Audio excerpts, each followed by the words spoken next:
Oke, kita akan langsung lanjut ke Bang Irfan. Bang Irfan, tadi kan sudah dikatakan oleh Bang Usman ya bahwa ya sebetulnya kan kalau kita melihat perjalanan dari RUU KUHP ini kan sebetulnya sudah ya soal pasal penghinaan terutama ya Bang Irfan ya sudah dibatalkan oleh MK waktu itu di tahun 2007. Tapi kenapa kemudian dimasukkan kembali pasal tersebut dalam RUU KUHP kali ini, Bang Irfan? Pemerintah ada jawaban soal itu? Ya, yang pertama saya ingin jelaskan dulu, sampaikan yang sekarang ini kita dengar ya, ada pernyataan dari publik, termasuk tadi yang disampaikan oleh Bang Usman itu, pemerintah tidak transparan dalam melakukan pembahasan RUKP ini. Ini pernyataan yang sesat dan menyesatkan saya kira. Ya, tidak ada keinginan pemerintah secara tertutup dalam pembahasan ini. Selalu pemerintah itu berkomunikasi, berinteraksi dengan DPR karena jalurnya kan itu, ya. Dan untuk 12 pasal yang selama ini diingin perdebatan ya, yang kita ketahui ada kemarin itu ada 14, terus 2 udah dicabut, tinggal 12, itu selalu dikomunikasikan ke DPR dan telah dilakukan partisipasi publiknya. Ada di 12 kota telah dilakukan oleh Kementerian Hukum dan HAM, dan itu juga kami di KSP mendapatkan laporan itu. Kami ada instrumen terhadap evaluasi dan monitoring yang kami lakukan, dan mereka menyampaikan ada di beberapa kota termasuk Medan, Denpasar, Semarang, semua sudah disampaikan. Semua dimintakan komentarnya, partisipasi publiknya gitu. Nah, kalau Bang Usman tidak ini mungkin dia aja tidak update tentang perkembangan yang ada gitu. Kan tidak harus pemerintah melaporkan kepada Bang Usman, ya kan, dalam posisi apa gitu. Nah, itu disampaikan kepada DPR. Nah, memang benar naskah resminya pemerintah belum menyampaikan kepada DPR. Ya tidak mungkin juga pemerintah menyampaikan kepada publik dan belum disampaikan kepada DPR, itu tidak elok. Disampaikan dulu kepada DPR secara resmi, ya, baru dibuka di publik. Ya itu betul, itu mekanisme seperti itu, jangan dibolak-balik gitu. Nah, tadi itu saya katakan, jadi pemerintah dalam hal ini Kementerian Hukum dan HAM masih merapikan, ya, masih mengharmonisasikan seluruh rangkaian-rangkaian yang sudah dilakukan, partisipasi publik, ada pendapat, ada masukan lagi dalam beberapa pasal yang memang ini dilakukan atau diminta oleh DPR gitu. Nah, yang kedua tadi ya, masalah untuk pasal penghinaan terhadap MK yang dibatalkan oleh MK, Bang Irfan? Ya, saya sebenarnya mengajak pikiran teman-teman semuanya, teman-teman mahasiswa, teman-teman yang lain, apakah sama kritik dengan penghinaan? Itu dulu deh. Ya, kritik itu ya pasti sesuatu yang memberikan solusi, ya, memberikan aspek ada perbaikan. Penghinaan jelas itu tendensius, sangat negatif, dan itu pasti merugikan orang yang dihina. Gitu. Jadi harus kita samakan dulu. Coba kita lihat deh di KBBI Kamus Besar Bahasa Indonesia. Apa makna pengertian dari kritik dan penghinaan? Nah, kenapa pasal penghinaan masih tetap dilakukan atau masih tetap ada di RUKP ini? Jelas, karena RUKP ini bukan kepentingan untuk rejim hari ini, Bayu dan Gina. Itu untuk kemudian hari kok. KUHP ini kan sebagai rumah besar pedoman hukum kita yang harus kita lakukan gitu. Harus kita jalankan menjadi payung hukum bagi aparat penegak hukum, menjalankan semua persoalan-persoalan yang ada, masalah-masalah kejahatan yang ada, pidana yang terjadi gitu. Ya, Bang Irfan, maaf saya potong Bang Irfan. Maksud saya begini, apa yang kemudian membedakan pasal penghinaan terhadap presiden yang waktu tahun 2007 ini sudah dibatalkan oleh MK dengan pasal yang saat ini tengah dibahas antara eksekutif dan juga legislatif? Perbedaannya di mana? Ya, hari ini orang yang merasa dihina itu, ya, dia bisa melaporkan. Jadi sekarang ini masuk delik aduan. Kalau kemarin itu kan delik umum. Ya, siapapun bisa melaporkan. Nah, hari ini ketika misalnya lembaga negara, presiden atau wakil presiden dihina, ya yang merasa dihina itulah yang melaporkan. Artinya kan ada perkembangan, ada kemajuan. Tidak lagi misalnya sekarang siapapun bisa melaporkan, jadi saling melaporkan gitu. Ya kan, kita sibuk dengan kalau merasa misalnya presiden atau pada saat itu, apalagi pada saat misalnya ini menjelang tahun politik ya, merasa ada figur-figur yang merasa terhina, orang lain bisa saling melaporkan. Nah hari ini orang yang merasa dihina itulah dia yang melaporkan diri. Jadi delik aduan begitu. Oke, kalau itu Bang Irfan, orang yang merasa dihina bisa melaporkan, tapi kan pasalnya ini saya mohon dikoreksi ya, pasalnya kan penghinaan terhadap kekuasaan. Artinya kekuasaan di sana kan ada badan legislatif gitu, badan eksekutif dan lain sebagainya. Itu kan wujudnya bukan orang gitu loh, Bang. Ya, kan gini, sama saja misalnya kayak misalnya pers, ya, TV1 dihina, wah ini TV1 begini. Nah sekarang struktur yang ada di TV1 kan bisa melaporkan.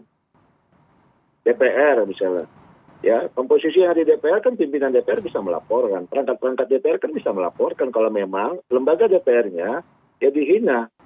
Sama lah Bang Usman sekarang ini sebagai memimpin apa? Dihina ini. Amnesti. Ya. Amnesti. Okay. Nah, dihina lembaganya. Nah, orang yang ada dalam situ yang berkepentingan dalam amnesti itu kan bisa melaporkan. Gitu. Jadi kita nggak usah baik. terlalu. Jadi, ya gimana? ya, jadi yang tadi ditekankan soal delik aduan dan delik umumnya itu ya Bang Irfan ya. Saya mau tanyakan ke Bang Usman, ada 2 poin.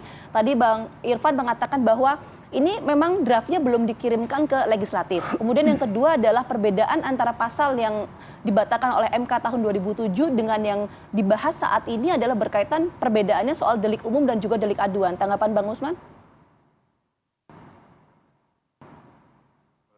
Menanggapi poin-poin sebelumnya ya. Jadi dialog kita pagi ini itu dibuka dengan liputan demonstrasi mahasiswa yang salah satu kritiknya adalah karena pemerintah tidak membuka rancangan kitab undang-undang hukum pidana yang baru. Dan yang kedua, tentu yang saya maksud adalah naskah resmi. Kalau naskah yang saya rujuk atau yang saya maksud tidak resmi, tentu sulit untuk dijadikan rujukan bagi kita dalam berdialog. Ketiga, soal update atau tidak update, saya tadi menyebutkan pasal-pasal spesifik. Pasal-pasal spesifik yang saya kira silahkan bisa dibantah kalau ada kekeliruan di dalam apa yang saya sampaikan secara spesifik tersebut.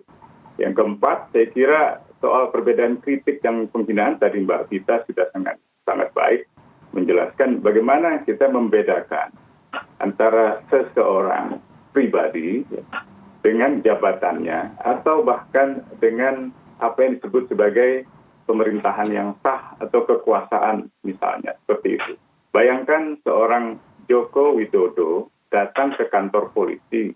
Apakah itu bisa dibedakan dengan institusi kepresidenan atau jabatan presiden atau penjabat presiden atau kekuasaan dan pemerintahan yang sah lainnya? Nah, dalam sejarah penerapan pasal penghinaan presiden, banyak sekali kasus-kasus kritik bahkan dari oposisi, termasuk dari para mahasiswa yang dijerat dengan pasal penghinaan presiden.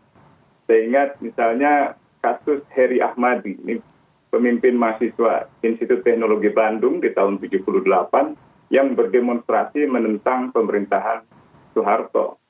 Mereka semuanya dijerat dengan pasal penghinaan presiden. Demikian pula generasi mahasiswa sezaman saya di tahun 90-an. Jadi ada banyak contoh pengalaman yang membuat para mahasiswa dan juga kalangan masyarakat sipil berkeberatan dengan pasal-pasal tersebut. Salah satunya adalah penghinaan terhadap presiden, terhadap pemerintahan yang sah, dan terhadap kekuasaan umum. Nah, yang terakhir soal delik aduan, tadi saya sudah jelaskan, tetapi yang saya mau katakan di sini adalah kalau kita mau melindungi orangnya sebagai pribadi, maka tentu hukum yang mengatur tentang orang antara orang dengan orang lainnya yang bersifat dalam kapasitas pribadi itu ranahnya di perdata. Jadi misalnya dalam banyak negara-negara demokrasi pasal pencemaran nama baik atau penghinaan itu masih ada diterapkan, tetapi ada di dalam ranah perdata. Dia bukan di ranah misalnya publik, ranah pidana.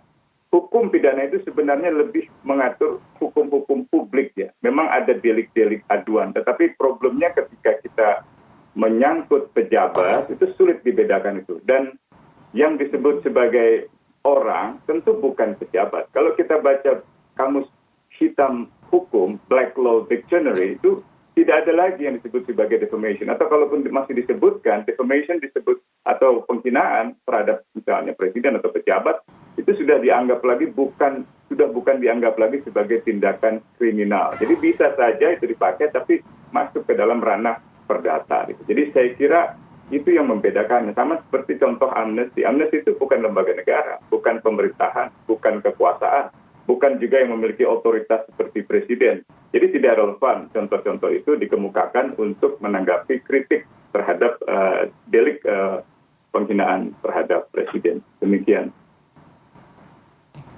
Bang Irfan, menanggapi apa yang disampaikan oleh Bang Usman? Sekarang kan begini, ya tentu sebagai seorang presiden, ya marwahnya harus kita jaga. Saya tadi katakan, kepentingan RUKP hari ini dengan memasukkan pasal penghinaan bukan kepentingan untuk priorisasinya Pak Jokowi, tidak. Itu buat menjaga marwah, harkat dan martabat Presiden Republik Indonesia. Harus diingat. Tuh. Untuk berikutnya, jadi tidak ada kalau orang menafsirkan ini buat kepentingan rejim hari ini. Itu salah benar, salah betul itu. Salah, sangat keliru itu. Ya. Saya mau tanya juga ini, mana pemimpin negara ya yang diperbolehkan dihina presidennya gitu? Itu kan tidak ada. Nah ini kan kita menjaga harkat, martabat, marwah Presiden Republik Indonesia di publik ya. Dan mereka kan melakukan penghinaan itu dengan menyampaikan ya sesuatu yang tidak benar ya, yang tidak elok, dan itu bisa hari ini kan perkembangan teknologi kan sangat luar biasa Mas Bayu. Kita bisa mengakses apa yang kejadian misalnya hari ini demo yang kemarin itu bisa diakses di seluruh dunia. Nah, kalaulah misalnya seluruh dunia melihat adanya selalu dilakukan penghinaan terhadap Presiden Republik Indonesia, bagaimana marwah pemimpin kita yang hari ini kita ketahui misalnya Bapak Presiden mengikuti G7 sangat luar biasa dikagumi oleh pemimpin dunia. Nah, kenapa misalnya kita ada orang yang di negerinya sendiri dihina begitu? Ini kan sangat konyol. Jadi kepentingan memasukkan pasal penghinaan itu. Iya. Kenapa? Kami memahami perspektif itu Bang Irfan, tapi mohon maaf saya harus potong ya Bang ya. Jadi begini, singkat saja Bang, pertanyaan dari kami berdua Bang. Apakah kemudian pasal penghinaan presiden ini akan tetap dimasukkan dalam RUU KUHP setelah ada aksi unjuk rasa kemarin Bang Irfan? Pasal penghinaan itu dimasukkan bukan untuk kepentingan ya pemimpin hari ini, tidak. Tapi untuk kepentingan Presiden Republik Indonesia. Itu saja. Jadi jangan dikira memasukkan pasal penghinaan itu untuk kepentingan rejim hari ini yang selama ini kita dengar kan. Tidak. Ke depan mana tahu Bang Usman. Ya kan? Kita nggak tahu nasib orang. Dengan cara-cara tertentu kan beda misalnya. Hari ini metode cara tertentu menghina orang. Besok 10-20 tahun lagi bisa aja akan lebih terbuka lagi mengenai penghinaan-penghinaan itu. Lebih sadis lagi, lebih tajam lagi. Nah, kita harus berpikir dong seperti itu. Jadi bagaimana kita menjaga marwah, harkat, wibawa presiden, ya lembaga negara di mata dunia gitu. Atau kita jagalah marwah ini gitu. Begitu. Baik, sambil kita nanti menunggu ya pembahasan yang masih dilakukan di DPR, mungkin kita ada waktu lagi nanti kita akan berdiskusi lagi. Bang Irfan, terima kasih. Bang Usman juga terima kasih waktunya pagi hari ini. Selamat beraktivitas kembali. Salam sehat selalu. Assalamualaikum warahmatullahi wabarakatuh. Ya, makasih. Salam sehat. Assalamualaikum warahmatullahi wabarakatuh.